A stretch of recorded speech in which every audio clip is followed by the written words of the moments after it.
તો આજ અંગે વાતચીત કરવા અમારી સાથે જોડાયા છે સાલ હોસ્પિટલના યુરોલોજિસ્ટ ડોક્ટર પ્રકાશ અગ્રવાલ. જી સર, આપનું સ્વાગત છે. હેલો, નમસ્કાર. સર, પહેલા તો તમારી પ્રોફાઇલ અને સ્પેશિયાલિટી વિશે જણાવો. આઈ એમ ડૉક્ટર પ્રકાશ અને હું MCH ઇન યુરોલોજી છું. યુરોલોજી એક એવી બ્રાન્ચ છે જે કિડનીની પથરી, કિડનીના તમામ રોગો અને પેશાબના લગતા તમામ રોગોથી સંબંધિત સ્પેશિયલાઇઝ બ્રાન્ચ છે. જી બિલકુલ. ડૉક્ટર, આગળ આપને પૂછવા માંગીશ કે પથરી કઈ રીતે ડેવલપ થાય છે? પથરી બેઝિકલી કેલ્શિયમ એમાં રો મટીરિયલ હોય છે, તો એના થવાના કારણોમાં મેકેનિઝમ એની જોઈએ આપણે તો બેઝિકલી જો ઇન્ટેસ્ટાઇન્સ એટલે કે આંતરડામાંથી એબ્ઝોર્પ્શન કેલ્શિયમનું વધારે થતું હોય, કાં તો પછી કિડનીમાંથી એક્સક્રીશન એટલે કે નિકાળ કેલ્શિયમનું ઓછું થતું હોય, એના કારણે થાય. અને ઘણા દર્દીઓમાં મેટાબોલિક કોઝ બી રહેલા હોય છે, જેમ કે પેરાથાઇરોઇડ ગ્રંથિના લીધે, પ્લસ અમુક પેશન્ટ્સમાં જેનેટિક એલિમેન્ટ રહેલું હોય છે, પ્લસ ઘણા પેશન્ટ્સમાં લાઇફસ્ટાઇલ અને ડાયટરી એમની હેબિટ્સ હોય, જેમ કે ચા, coffee, non vegetarian food, junk food આ બધું ખાતા હોય, ગરમ પ્રદેશ એટલે કે હોટ ક્લાઇમેટ્સમાં રહેતા હોય, પાણી પુષ્કળ જે પ્રવાહી જે લેવું જોઈએ એ ના લેતા હોય, એના લીધે થતું હોય. પ્લસ ઘણા દર્દીઓમાં અમુક ડ્રગ્સ હોય છે, જેમ કે સાયકેટ્રીની મેડિકેશન્સ હોય છે, પ્લસ HIV માટેની મેડિકેશન્સ હોય છે. એ બધા કારણોસર બી પથરી થઈ શકે. જી બિલકુલ. ડૉક્ટર પ્રકાશ, પથરીની સમસ્યા થાય છે તો કેવા લક્ષણો જોવા મળે છે, કયા સિમ્ટમ્સ જોવા મળે છે તે વિશે જણાવશો? મોટાભાગના દર્દીઓ પથરીની સમસ્યાની સાથે અમારી પાસે જે આવતા હોય છે એમાં સૌથી મોસ્ટ કોમન સિમ્ટમ જે કહેવાય એ ફ્લેંક પેન હોય છે, એટલે કે પેઢામાં દુખાવો થવું. તો પેઢામાં દુખાવાની સાથે લોકો દર્દીઓ આવતા હોય છે. મોટાભાગે ખૂબ જ અસહનીય એટલે કે સિવિયર પેન હોય છે અને ચૂંક આવતું એ ટાઈપનું પેન હોય છે અને પેશન્ટ રેસ્ટલેસ થઈ જાય, એક પોઝિશનમાં એ રહી ના શકે. પ્લસ બીજા લક્ષણોમાં જોઈએ તો અમુક પેશન્ટ્સમાં નોઝિયા વોમિટિંગ થઈ શકે, એટલે કે ઉલટી જેવું થાય અને પેશન્ટને. પ્લસ ઇન્ફેક્શન થયું હોય તો જોડે જોડે ફીવર પણ આવી શકે. અને અમુક દર્દીઓમાં પેશાબમાં લોહી બી આવી શકે, પરુ બી આવી શકે. અને જો એક બાજુની કિડનીમાં પથરી થઈ હોય તો મોસ્ટલી પેશાબમાં તકલીફ થતી નથી હોતી, પણ જો બંને બાજુની કિડનીમાં પથરી કે બીજી કોઈ તકલીફ હોય તો પેશાબ ઓછું બી થવાનું પોસિબિલિટી હોય છે. જી બિલકુલ. ડૉક્ટર, આ કાર્યક્રમના માધ્યમથી આપણે દર્શક મિત્રોના પ્રશ્નોના ઉત્તર પણ આપતા હોઈએ છીએ, ત્યારે આજના ફર્સ્ટ કોલર જોડાઈ ગયા છે, તેમની સાથે વાત કરીએ. હિરેનભાઈ, આપનો પ્રશ્ન જણાવો. જી મેડમ, મને એક સાઈડમાં દુખે છે, પથરીનો મને છે. જી સાહેબને પૂછું છે. જી બિલકુલ. જી નમસ્કાર. સૌથી પહેલાં તો આપણે બધી ઇન્વેસ્ટિગેશન્સ કરાવવી પડશે કે શેના કારણે દુખે છે. એના માટે તમને એકવાર જોવું પડે અને એના પ્રમાણે પછી બેઝિક ઇન્વેસ્ટિગેશન્સ એના હોય, જેમ કે સૌથી પહેલાં તો આપણે એક યુરિનનો ટેસ્ટ કરાવતા હોઈએ, જેમાં કે આપણને જો RBCs જે કહેવાય લોહીના કણો, કાં તો પછી પસ સેલ્સ એ બધા કંઈ દેખાઈ આવે તો આપણને એક સસ્પિશન અરાઇઝ થાય કે પોસિબિલિટી ઓફ સ્ટોન છે કે નહીં. પ્લસ એના પછી આપણે અમુક બ્લડના રિપોર્ટ્સ કરાવતા હોઈએ છીએ કિડની રિલેટેડ, જેમાં કે સીરમ ક્રિએટિનિન છે, જેનાથી આપણને ખ્યાલ આવે કે કિડની ઉપર અસર થયેલી છે કે નહીં અને કેટલી સિવિયરિટી છે એની, અને કેટલી આપણે જલ્દીથી એની ટ્રીટમેન્ટ કરવી જોઈએ. જો વધારે આવે તો એટલી જલ્દી આપણે એની ટ્રીટમેન્ટ કરવી જોઈએ. એના પછી આપણે એક્સરે એક હોય છે, x ray kidney ureter bladder KUB જેને કહેવાય, એના આધારે આપણને ખ્યાલ આવે કે પથરી છે કે નહીં એક્સરેમાં. પણ લગભગ 75% કેસીસમાં જ એક્સરેમાં પથરી દેખાતી હોય છે, કેમ કે એક્સરેમાં પથરી દેખાવું કેલ્શિયમ ઉપર આધારિત રહેલું છે અને બધી પથરીઓ કેલ્શિયમની હોતી નથી. અમુક પથરીઓ ઓક્ઝેલેટ અને યુરિક એસિડની બી હોય છે, એટલે બધા કેસીસમાં એક્સરેમાં પથરી દેખાતી નથી હોતી. એના પછી આપણે સોનોગ્રાફી કરાવતા હોઈએ છીએ, USG KUB kidney ureter bladder. એમાં લગભગ 90% એની સેન્સિટિવિટી હોય છે, એટલે કે ડાયગ્નોસ્ટિક સેન્સિટિવિટી, જેનાથી કે ખબર પડે. મોટાભાગે સોનોગ્રાફી પછી પથરીનું નિદાન થઈ જતું હોય છે. પણ જો એનાથી બી ખ્યાલ ના આવે તો એના પછી આપણે એક CT IVP એક રિપોર્ટ હોય છે, એ કરાવતા હોઈએ છીએ. એનાથી 99.9% પથરીનું ડાયગ્નોસિસ થઈ જતું હોય છે. એના આ બધા રિપોર્ટ્સની જરૂર પડે એ પ્રમાણે આપણે કરાવવા પડે અને એના આધારે નક્કી થાય કે શું છે પ્રોબ્લેમ, એના આધારે આપણે ટ્રીટમેન્ટ કરી શકીએ. જી બિલકુલ. આશા રાખીએ આપને આપના પ્રશ્નનો ઉત્તર મળી ગયો હશે. ડૉક્ટર, આગળ વધીએ અને વાત કરીએ પથરીના પ્રકારોની. તો કયા કયા પથરીના પ્રકારો હોય છે તે વિશે જણાવશો? મોસ્ટ કોમનલી પથરી જે છે યુરિનરી ટ્રેકમાં સૌથી કોમનલી આપણને જોવા મળે છે. યુરિનરી ટ્રેક એટલે કે કિડનીની નળી એટલે કે યુરેટર અને પેશાબની થેલી એટલે કે બ્લેડર. આના સિવાય બી શરીરના અમુક છે ઓર્ગન્સ જેમાં કે પથરીની પોસિબિલિટી રહેલી છે, પણ જેમ કે ગોલ બ્લેડર, પણ એમાં યુરિનરી ટ્રેક કરતાં બહુ ઓછી પોસિબિલિટી રહેલી છે. અને જો પથરીની પ્રકારો જોઈએ તો મોસ્ટ કોમન પથરીનો પ્રકાર કેલ્શિયમ ઓક્ઝેલેટ હોય છે. અને બીજા પ્રકારો જોઈએ તો ઇન્ફેક્શનવાળા દર્દીઓમાં ટ્રિપલ એમોનિયમ ફોસ્ફેટ એટલે કે ટીએપી એ પ્રકારની પથરીઓ હોય છે. પ્લસ બીજી પથરીઓ જોઈએ તો સિસ્ટીન અને યુરિક એસિડની પથરીઓ પણ હોય છે. જી બિલકુલ ડૉક્ટર, આ સાથે જ એક દર્શક મિત્ર જોડાઈ ગયા છે, તેમની સાથે વાત કરીએ. મિહિરભાઈ, આપનો પ્રશ્ન જણાવો. હેલો. જી, આપનો પ્રશ્ન જણાવો. મેં ડોક્ટર સાહેબને પૂછ્યો છે કે મારા પપ્પાને દર 2 મહિનામાં પથરીની અસર લાગે છે, એટલે સ્ટોનવિલની ગોળીઓ લે છે. જી, તો આ ગોળીઓ કેટલા સુધી ઇફેક્ટ એમના કિડની પર કે એના ઉપર કરી શકે, એના વિશે મારો પ્રશ્ન છે. જી બિલકુલ. આનું ઓલ્ટરનેટિવ શું છે? ને દર મહિને દર સમરમાં એટલે ગરમીમાં આ પ્રોબ્લેમ થાય છે એમને, અને તરત જ લેવાનું ચાલુ કરી દે છે સ્ટોનવિલ. તો પ્રશ્નનો જવાબ આપો. જી જી બિલકુલ. જે આ ખૂબ જ કોમન સમસ્યા છે. ગરમીમાં પથરીનું પ્રમાણ ખૂબ જ વધી જતું હોય છે. મોસ્ટ કોમન પ્રોબ્લેમ છે, કેમ કે ગરમી વધે એટલે પરસેવો વધારે થાય, લેબરસ એક્ટિવિટી હોય કોઈ પેશન્ટ્સની, તો પાણી એડિક્વેટ અમાઉન્ટમાં ના લેતા હોય તો એ પ્રેસિપિટેટ કરે છે સ્ટોન્સને, અને ગરમીની સિઝનમાં વધારે પથરીની સમસ્યાઓ જોવા મળતી હોય છે.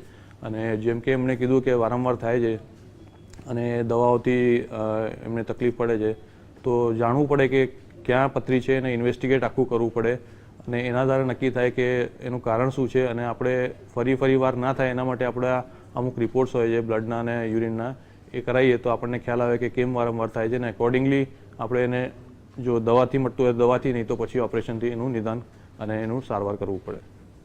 જી બિલકુલ. ડૉક્ટર પ્રકાશ, આગળ આપની પાસેથી જાણવા માંગીશ કે જ્યારે પથરીની સમસ્યાના લક્ષણો દેખાય છે ત્યારે લાઇન ઓફ ટ્રીટમેન્ટ શું હોય છે, કઈ કઈ ટ્રીટમેન્ટ્સ ફોલો કરવી જોઈએ, તે વિશે દર્શક મિત્રોને સમજાવશો. બેઝિકલી પથરીની ટ્રીટમેન્ટ બહુ કોમ્પ્લેક્સ છે. એક જ વસ્તુ ઉપર એનું ડિપેન્ડ કરતું નથી. જેમ કે ઘણી બધી વસ્તુઓ છે કે સ્ટોનની સાઇઝ શું છે, ક્યાં રહેલી છે, એની લોકેશન શું છે, સ્ટોનની કેટલું હાર્ડ છે સ્ટોન, કિડની કેવી સ્ટ્રક્ચરની છે, એ બધા ઉપર ડિપેન્ડ કરે છે.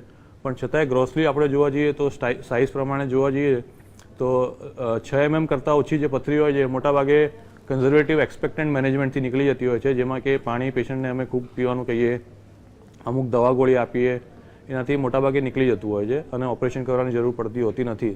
પણ જો 6 થી 10 mm સુધીની હોય તો એના માટે ઘણી બધી મોડાલિટીઝ છે ટ્રીટમેન્ટની, જેમ કે લેઝરથી તૂટી શકે, જેને કે ESWL કહેવાય, લિથોટ્રિપ્સી.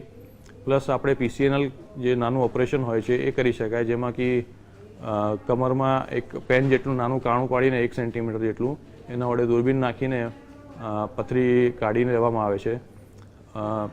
પ્લસ જો મોટી પથરી હોય 10 mm કરતાં તો લગભગ લેઝરથી બી તૂટવામાં તકલીફ પડતી હોય છે અને PCNL કરવું પડતું હોય છે. પણ આ બધી વસ્તુઓમાં બંને જે લેઝરની ટ્રીટમેન્ટ છે અને જે PCNL છે, બંનેમાં જ એડવાન્ટેજીસ અને બંને પ્રોસિજરના ડિસએડવાન્ટેજીસ અને એડવાન્ટેજીસ રહેલા છે. લેઝર જે પ્રોસિજર છે ESWL, એ બેઝિકલી એમાં એવું હોય છે કે પેશન્ટને ટેબલ ઉપર સુડાઈને શોકવેવ્સ, લિથોટ્રિપ્ટર મશીન જે હોય એનાથી શોકવેવ્સ જનરેટ થતી હોય છે, અને એ આપણે પેશન્ટની બોડી ઉપર જે સ્ટોન છે એને ફોકસ કરીને એ સ્ટોન ઉપર જે શોકવેવ્સ છે આપણે આપવામાં આવતી હોય છે. અને એ એક્સરે વડે, સ્પેશિયલાઇઝ એક્સરે હોય છે એનું ફ્લોરોસિયામ મશીન, એના વડે આપણે ફોકસ કરતા હોઈએ છીએ, અને એ લેઝરથી એ પથરીના ભૂક્કા થઈ જાય, ફ્રેગમેન્ટ્સ થઈ જાય, અને એ પછી કિડનીની નળી વડે એ ફ્રેગમેન્ટ્સ નીકળતા હોય છે. તો એ બહુ સેફ અને સિમ્પલ પ્રોસિજર છે, નોન ઇન્વેઝિવ છે, કે કોઈ ઓપરેશન કે કોઈ કટની જરૂર પડતી નથી એમાં. જ્યારે કે PCNL જે પ્રોસિજર છે એમાં નાનું 1 સેન્ટીમીટર જેટલું હોલ કિડનીમાં બનાવવામાં આવે છે, અને એના વડે દૂરબીન નાખીને આપણે એનું ઓપરેશન કરતા હોઈએ છીએ, અને પથરી આંખોની સામે આપણે દૂરબીનથી નીકાળી લેતા હોઈએ છીએ. પણ એ નાનું ઓપરેશન છે, જ્યારે લેઝરવાળું છે બહુ સેફ અને સિમ્પલ છે. બંનેના પોતાના એડવાન્ટેજીસ અને ડિસએડવાન્ટેજીસ રહેલા છે. જી બિલકુલ. ડૉક્ટર, આ સાથે જ એક દર્શક મિત્ર જોડાઈ ગયા છે, તેમની સાથે વાત કરીએ. દિનેશભાઈ, આપનો પ્રશ્ન જણાવો. હાલો. જી, આપનો પ્રશ્ન જણાવો. હા, મારા બાબાને હાલો. જી, જણાવો. મારા બાબાને પિત્તાશયમાં પથરી છે. જી. હવે એને વર્ષ પહેલા સિવિલમાં દાખલ કર્યો હતો, હાલ શું સમસ્યા છે? સમસ્યા એના અમુક વાર પેન થાય છે, અમુક વાર મટી જાય છે. જી બિલકુલ, શું કહેશો ડોક્ટર? પિત્તાશયની પથરી માટે કમ્પ્લીટલી ડિફરન્ટ મોડાલિટી ઓફ મેનેજમેન્ટ હોય છે. મોટાભાગે પિત્તાશયની પથરી માટે સોનોગ્રાફી, આખા એબ્ડોમનનું સોનોગ્રાફી કરાવવું પડે અને એના આધારે જો મલ્ટિપલ પિત્તાશયની પથરીઓ હોય કે ડાયાબિટીસ હોય કે ઘણા બધા બીજા લક્ષણો હોય તો એનું પછી પિત્તાશય કાઢવાનું ઓપરેશન જ કરવું પડતું હોય છે. જી બિલકુલ, અન્ય એક દર્શક મિત્ર સાથે વાત કરીએ. કિરીટભાઈ, આપનો પ્રશ્ન શું છે? મારો પ્રશ્ન એ છે કે મને કિડનીની અંદર 4 mm ની પથરી છે. જી, તો શું સમસ્યા થાય છે તેનાથી? મને સમસ્યા કરી છે ને, વચ્ચે મને પેઇન થતું હતું એટલે મેં ડોક્ટરની એડવાઇસ લઈને મટી ગયું, એટલે હાલમાં મેં કંઈ કામ કર્યું નથી. જી બિલકુલ, મોટાભાગે જો 4-5 mm ની પથરી હોય તો એમાં અમે ખાલી મેડિકેશન્સ એટલે કે એક્સપેક્ટન્ટ મેનેજમેન્ટ જ રેકમેન્ડ કરતા હોઈએ છીએ પેશન્ટ્સને, જેમાં કે ખૂબ જ પાણી પ્રવાહી લેવાનું, લીંબુ પાણી, નારિયેલ પાણી ને આ બધું વધારે લેવાનું અને અમુક દવાઓથી એ પથરી નીકળવાની સંભાવના પોસિબિલિટી બહુ ખૂબ જ રહેલી છે. 99.9% પેશન્ટ્સમાં ઓપરેશનની જરૂર પડતી હોતી નથી અને બહુ કંઈ ચિંતા કરવા જેવું નથી એમાં. જી બિલકુલ, આશા રાખીએ આપને આપના પ્રશ્નનો ઉત્તર મળી ગયો હશે. ડોક્ટર પ્રકાશ આગળ પણ આપની સાથે જોડાયેલા રહેશું, માહિતી અને માર્ગદર્શન મેળવીશું. પણ યસ ડોક્ટરમાં હાલ સમય થઈ ગયો છે એક બ્રેક લેવાનો. લઈએ એમાં બ્રેક બાદ ફરીથી આપનું સ્વાગત છે. આજે આપણી સાથે જોડાયા છે સાલ હોસ્પિટલના યુરોલોજિસ્ટ ડોક્ટર પ્રકાશ અગ્રવાલ. ડોક્ટર, આગળ આપે લેસર ટ્રીટમેન્ટનો ઉલ્લેખ કર્યો, તો ક્યારે લેસર ટ્રીટમેન્ટની જરૂરિયાત પડે છે અને ક્યારે સર્જરીની જરૂર પડે છે પથરીના નિવારણ માટે, તે વિશે જણાવશો? જી, બંને પ્રોસિજરના જેમ કે મેં કીધું એડવાન્ટેજીસ ડિસએડવાન્ટેજીસ રહેલા છે અને દરેક પેશન્ટને ઇન્ડિવિજ્યુઅલાઇઝ કરીને કે જે એના જે ઇન્વેસ્ટિગેશન્સના જે રિપોર્ટ આવ્યા હોય આઈયુપીના, કે જે આપણને સજેસ્ટ કરે કે કિડનીની હાર્ડનેસ કેવી છે, કિડનીમાં પથરી ક્યાં કઈ લોકેશનમાં છે અને કિડની કેવી છે સ્ટ્રક્ચર, એના આધારે આપણે નક્કી કરીએ કે કઈ ટ્રીટમેન્ટ વધારે એને સૂટ કરશે. પ્લસ એના એડવાન્ટેજીસ જો જોઈએ લેઝરના, લિથોટ્રિપ્સીના, તો એડવાન્ટેજીસ એ જ છે કે બહુ સિમ્પલ અને સેફ પ્રોસિજર છે અને નોન ઇન્વેઝિવ છે, કે જેમાં કે કોઈ કટ કે કોઈ ઓપરેશન કે કોઈ એનેસ્થેશિયાની કોઈ જરૂર પડતી નથી. પ્લસ બીજી વસ્તુ કે કોઈ પેશન્ટને દાખલ રહેવાની મોટાભાગે જરૂર પડતી નથી, મોસ્ટલી હોસ્પિટલાઇઝેશનની કોઈ જરૂર પડતી નથી અને પેશન્ટ ઇમિડિયેટલી પોતાના જે રૂટીન જે એક્ટિવિટીઝ છે એ શરૂ કરી શકે છે તરત જ. અને પણ એના ડિસએડવાન્ટેજીસ જોઈએ તો એમાં થોડો ટાઈમ સુધી 2-3 મહિના સુધી ફોલોઅપમાં પેશન્ટને રહેવું પડતું હોય છે કે પથરી નીકળી કે નહીં એ જોવા માટે રિપીટ એક્સરે કરાવીને કે એવું કંઈ કરાવીને જોવું પડતું હોય છે. અને એના success rates compare to operation, એના સક્સેસ રેટ્સ 90% છે. જ્યારે બીજી બાજુ આપણે પીસીએનએલનું જોઈએ, પીસીએનએલ જેને કે ઓપરેશન કહેવાય દૂરબીન વડે, એનું જોઈએ તો એમાં કિડનીમાં નાનું 1 સેન્ટીમીટર જેટલું હોલ પાડીને આપણે દૂરબીનથી જે ઓપરેશન કરતા હોઈએ છીએ એમાં સક્સેસ રેટ્સ ખૂબ જ વધારે 99.9% સક્સેસ રેટ્સ રહેલા છે. જ્યારે એમાં ઓપરેશન જે છે એના જોખમ, જે મામૂલી જે જોખમ કહેવાય એ થોડા ઘણા રહેલા છે, જેમ કે એનેસ્થેશિયા એમાં જોઈએ, પ્લસ એમાં પેશન્ટને 2 દિવસ દાખલ રહેવું પડે, હોસ્પિટલાઇઝ રહેવું પડે અને લગભગ 6 થી 7 દિવસ સુધી એને ઘરે આરામ બી કરવો પડે. અને બીજી એક નવી પદ્ધતિ છે જેને ફ્લેક્સિબલ યુઆરએસ કહેવાય, એના વડે પેશાબના રસ્તાથી જ આપણે પાતળું એક દૂરબીન નાખીને કિડની સુધી એ દૂરબીન પહોંચે અને લેઝર વડે પથરીને જોઈને પથરીના ફ્રેગમેન્ટ્સ એટલે કે ભૂકા કરવામાં આવતા હોય છે. એમાં લેઝર ફાઇબર વડે, હોલ્મિયમ લેઝર જે કહેવાય એના વડે પથરીના ફ્રેગમેન્ટ્સ કરવામાં આવતા હોય છે. એ બી બહુ સેફ અને ઇફેક્ટિવ પ્રોસિજર છે. અને જો કિડનીની નળીમાં જો પથરી હોય યુરેટરમાં, તો એના માટે આપણે પ્રોસિજર યુઆરએસ, યુરેટ્રોએનોસ્કોપી જેને કહેવાય એ કરતા હોય છે. એમાં બી પેશાબના રસ્તાથી જ એક દૂરબીન નાખીને પથરીના ફ્રેગમેન્ટ્સ કરીને આપણે પથરીનો ચૂરો કરી નાખતા હોય છે અને એ ચૂરો પેશાબના રસ્તેથી નીકળી જતો હોય છે. તો આ બધી જ પ્રોસિજર્સના એડવાન્ટેજીસ ડિસએડવાન્ટેજીસ રહેલા છે, જે આપણે પેશન્ટને સમજાવીને અને એના ઇન્વેસ્ટિગેશન્સમાં જે રિપોર્ટ આવ્યા હોય કે જે આપણને સજેસ્ટ કરે કે પેશન્ટની માટે કઈ ટ્રીટમેન્ટ બેસ્ટ રહેશે, એકોર્ડિંગલી પેશન્ટની જોડે બેસીને ડિસ્કસ કરીને આગળ વધતા હોઈએ છીએ. જી બિલકુલ. ડોક્ટર પ્રકાશ, પથરીની સારવાર દરમિયાન કે પછી કોઈ પ્રકારના સાઇડ ઇફેક્ટ્સ કે કોમ્પ્લિકેશન્સનો સામનો કરવો પડે છે? પહેલી વસ્તુ તો જો પથરીની આપણે ટ્રીટમેન્ટ ના કરાવીએ તો પેશન્ટને ઇન્ફેક્શન થઈ શકે, જેમાં કે કિડનીમાં પરુ કે એવું કંઈ ભરાઈ શકે. તો એના માટે આપણે પછી એની ટ્રીટમેન્ટ જે પરુ ભરાયું એની એન્ટીબાયોટિક્સથી કે સર્જરી કે પસ કાઢવાનું, નળી મૂકવી પડે, એ કરવું પડે.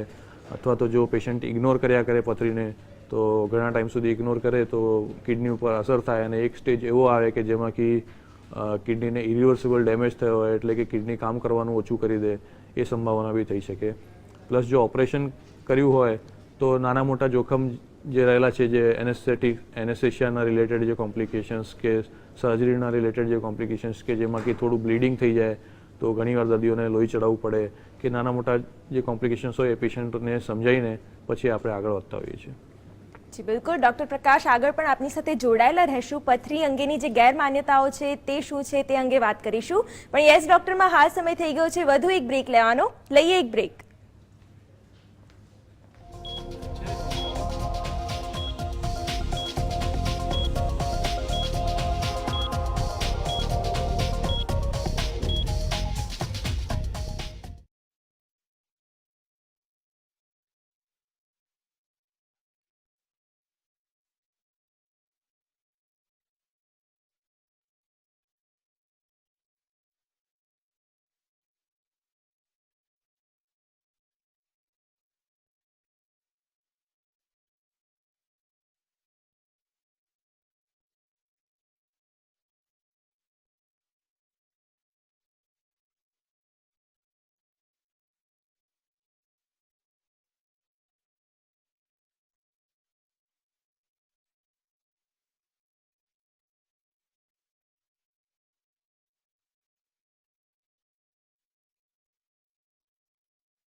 યસ ડૉક્ટરમાં બ્રેક બાદ ફરીથી આપનું સ્વાગત છે. આજે આપણી સાથે જોડાયા છે સાલ હોસ્પિટલના યુરોલોજિસ્ટ ડૉક્ટર પ્રકાશ અગ્રવાલ.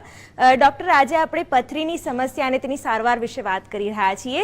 ત્યારે પથરીની સમસ્યાને લઈને ઘણી ગેરમાન્યતાઓ પણ જોવા મળતી હોય છે.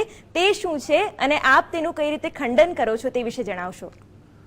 જી, આપણે સોસાયટીમાં ઘણી બધી ફોલ્સ બિલીવ્સ છે રિલેટેડ ટુ કિડની સ્ટોન, જેમાં કે કોમનલી જોવા જઈએ તો અમુક પેશન્ટ્સ કે સોસાયટીમાં એવી માન્યતા છે કે સ્ટોન કેલ્શિયમનું બનેલું હોય છે એટલે દૂધ ના પીવું જોઈએ. પણ એ ખોટી માન્યતા છે, કેમ કે જો દૂધ ના પીએ તો જે બોડીને જે કેલ્શિયમ જોઈતું હોય એ તો બોડી લેવાનું જ છે. તો એ જો દૂધ નહીં પીવો તો પછી બોન્સમાંથી એ કેલ્શિયમ લેશે અને અલ્ટિમેટલી બોન્સ તમારા વીક થઈ જશે. તો એ ખોટી ધારણા છે.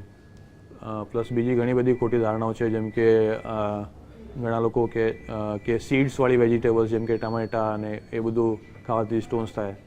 પણ એ થિયોરિટિકલ પોસિબિલિટી છે, પ્રેક્ટિકલી પોસિબલ જ નથી, કેમ કે મોસ્ટલી બધા વેજીટેબલ્સમાં સીડ્સ તો રહેવાની જ અને એ પ્રેક્ટિકલી બહુ ઇમ્પ્લિમેન્ટ કરવું પોસિબલ નથી. તો મોટાભાગે આ બધી ખોટી ધારણાઓ છે અને ઘણા લોકો ઇગ્નોર કરીને કે પથરી મટી જશે એમ કરીને ફોલ્સ બિલીવ હોય છે. પણ જલ્દી બતાવવું જોઈએ, જેનાથી કે સિમ્પલ પ્રોસિજર જેમ કે દવા ગોળી મેડિકેશન્સથી મટી જાય અથવા તો લેઝર પ્રોસિજરથી બી મટી શકે. અને જો ઇગ્નોર કરો તો પછી અલ્ટિમેટલી ઓપરેશન કે પછી કિડની ઉપર અસર થયેલી હોય છે દર્દીઓમાં.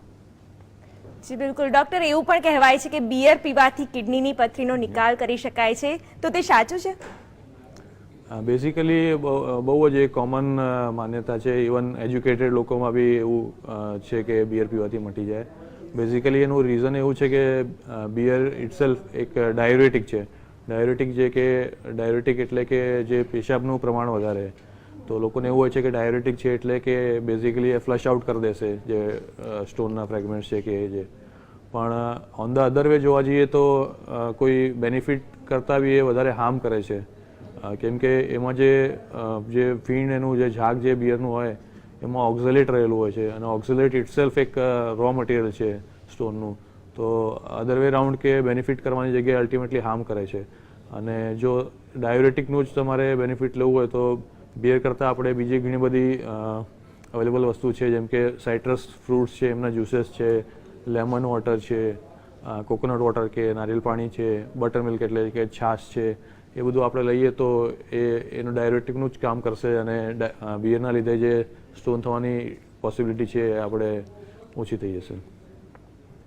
જી બિલકુલ. ડૉક્ટર પ્રકાશ, એવું પણ કહેવાતું હોય છે કે કિડનીના પથરીના જે દર્દીઓ હોય છે તેઓએ વધારે વજન ન ઉંચકવું જોઈએ, તો શું એ વસ્તુ સાચી છે? વજન ઉંચકવું બહુ રિલેટેડ નથી એનાથી, પણ જો એમને બેક પેન હોય કે જેના ઓર્થોપેડિક બી જેમાં કોમ્પોનન્ટ હોય તો એમને સલાહ એવી આપવામાં આવે કે વજન ન ઉંચકવું જોઈએ. જી બિલકુલ. ડૉક્ટર, કયા લેવલ પર પથરીની સર્જરી કરવી મસ્ટ બની જાય છે તે વિશે જણાવશો?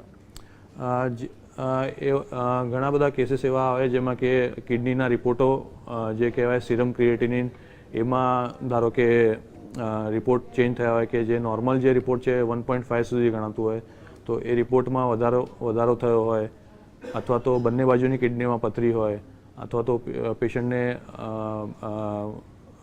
પેશાબ આવો ઓછો થઈ ગયો હોય, કાં તો પછી કિડનીની સાઇઝ બહુ મોટી હોય, પેશન્ટને દુખાવો રહેતો હોય, સિમ્ટમ્સ રહેતા હોય કોઈ જાતના, અને સિવિયર પેઇન રહેતું હોય, તો આ બધા કેસીસમાં રિપોર્ટ્સ કરાવીને ઇમિડિયેટલી આપણે કંઈક ઇન્ટરવેન્શન કરવું જોઈએ. જી બિલકુલ. ડૉક્ટર, આજના વિષયને સંલગ્ન શું ટિપ્સ આપશો, અને પથરીની સમસ્યાને નિવારવા માટે કયા કયા પ્રિવેન્શન્સ લેવા જોઈએ તે વિશે જણાવશો? મોસ્ટ ઇમ્પોર્ટન્ટ એ જ છે કે ઇગ્નોર ના કરવું જોઈએ નાની બી સમસ્યા હોય તો, અને ઇમિડિયેટલી ડૉક્ટરને કન્સલ્ટ કરવું જોઈએ, જેનાથી કે ઇનિશિયલ સ્ટેજ ઉપર જ આપણે જે નાની પ્રોસિજરથી કે લેઝર પ્રોસિજરથી કે મેડિકેશન્સથી ટ્રીટમેન્ટ થઈ જાય અને ઓપરેશનનો વારો ના આવે. પ્લસ પ્રિવેન્શન કરવા માટે બધા દર્દીઓને હું સલાહ આપીશ કે 2 થી 3 લીટર જેટલું પાણી પીવું જોઈએ. રેગ્યુલર તમારું પાણીનું ચેકઅપ કરાવવું જોઈએ, જેનાથી કે પાણીનું જે હાર્ડનેસ કહેવાય TDS એ 100 કરતાં ઓછું હોય તો બહુ બેનિફિટ રહે. પ્લસ જે સલાહ આવી આપીશ કે જંક ફૂડ જે કહેવાય ટી, કોફી, પીઝા કે એવું કંઈ એ બધું અવોઇડ કરીને હેલ્ધી ફૂડ લેવું જોઈએ. લેમન વોટર, કોકોનટ વોટર કે બટર મિલ્ક કે એ બધું હેલ્ધી વસ્તુ લેવી જોઈએ. નોન વેજીટેરિયન ફૂડ થોડું અવોઇડ કરવું જોઈએ, અને હેલ્ધી લાઇફસ્ટાઇલ એડોપ્ટ કરવી જોઈએ. અને રેગ્યુલર જો તમારે પથરી હોય તો રેગ્યુલર તમારે પેશાબનો અને સોનોગ્રાફી તપાસ દર 3-6 મહિને કરાવતા રહેવું જોઈએ, જેનાથી કે ઇમિડિયેટલી કોઈ પણ તકલીફ હોય તો ઇમિડિયેટલી ધ્યાનમાં આવી જાય. જી બિલકુલ. ડૉક્ટર, તમે અમારી સાથે જોડાયા, પથરીની સમસ્યા અને તેની સારવાર વિશેની માહિતી આપી તે બદલ આપનો ખૂબ ખૂબ આભાર. Thank you. તો આ સાથે GS ડૉક્ટરમાં હાલ બસ આટલું જ. આપ જોતા રહો